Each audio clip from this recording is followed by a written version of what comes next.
சனிக்கிழமை நாடசாலை திருவேங்கடமுடியானை சேவிப்போம்.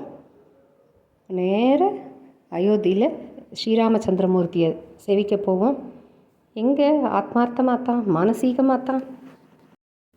அயோத்தியில் பிராணப்பிரதிஷ்டை பண்ண போகிற ஸ்ரீராமச்சந்திரமூர்த்தியோட திருமுக மண்டலம் பாலராமனாக கொண்டாடுறா எல்லாரும்.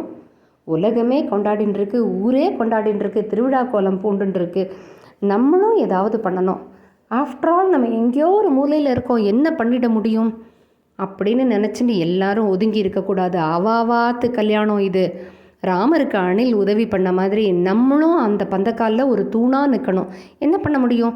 2-3 நாள் கண்ட சிந்தனையை ஓரந்தள்ளி வச்சுட்டு ஹரே ராம ராம ராம ஹரே ஹரே, ஹரே கிருஷ்ண கிருஷ்ண கிருஷ்ண ஹரே ஹரேன்னு சதா ஸ்மரிச்சுட்டுருங்கோ. நம்மளால் முடிஞ்ச பெரிய கைங்கரியம் அதுதான். இதுக்கு எதுவும் பெரிய பாண்டித்யமோ வேறு எதுவும் அவசியம் கிடையாது. இந்த சின்ன 2 வரி 4 வரி இதை ஸ்மரிச்சுட்டே இருங்கோ 2-3 நாள். எவ்வளோ பெரிய கல்யாணம் பண்ணிப்பார், வீட்டை கட்டிப்பாரும்பா. இது எவ்வளோ பெரிய கல்யாணம் பண்ணின்னு இருக்கா. இதுக்கு இது நெகட்டிவ் சைட் போக வேண்டாம். எந்த விக்னமும் இல்லாமல் நடக்கணுங்கிறது இல்லாமல் முழு பலத்தில் ராமச்சந்திரமூர்த்தியோட பரிபூர்ண கிருபையில், ஆண்டாளோட பரிபூர்ண கிருபையில் அவாவா இஷ்ட தெய்வத்தை கொண்டு வந்து நிறுத்துங்கோ.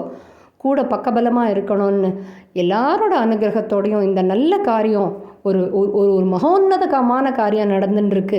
அதுக்கு நம்ம எல்லாரும் ஆத்மார்த்தமாக பிரார்த்திப்போம், நல்லபடியாக நடக்கணும்னு.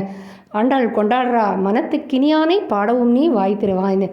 அந்த மாதிரி அந்த ராமனை கொண்டாடுவோம், நம்மளும் கொண்டாடுவோம். ஆற்றுல பெருசாக கோலம் போடுவோம்.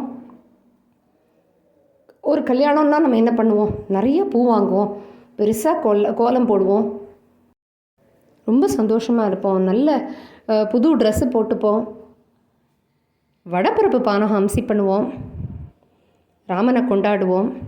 கூடி இருந்து குளிர்ந்தேலோ ரெம்பாவாய். நம்மளால் எப்படியெல்லாம் அந்த சந்தோஷத்தை காட்ட முடியுமோ, எப்படி அந்த மகோன்னதமான திருவிழா திருக்கல்யாணத்துக்கு மகோன்னதமான பிராணப்பிரதிஷ்டைக்கு நம்மளால் என்ன பண்ண முடியுமோ அதை பண்ணுவோம், ஆத்மார்த்தமாக பண்ணுவோம்.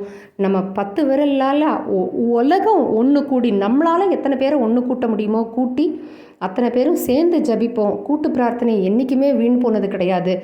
நம்ம கூட ஆண்டாள் சதா நம்ம கூட இருப்பான்னு நம்பிண்டு மகோன்னதமான காரியம் நன்னா நடக்கணும்னு சொல்லி ஆத்மார்த்தமாக பிரார்த்திப்போம். கூடியிருந்து குளிர்ந்தேலோ ரெம்பாவாய்.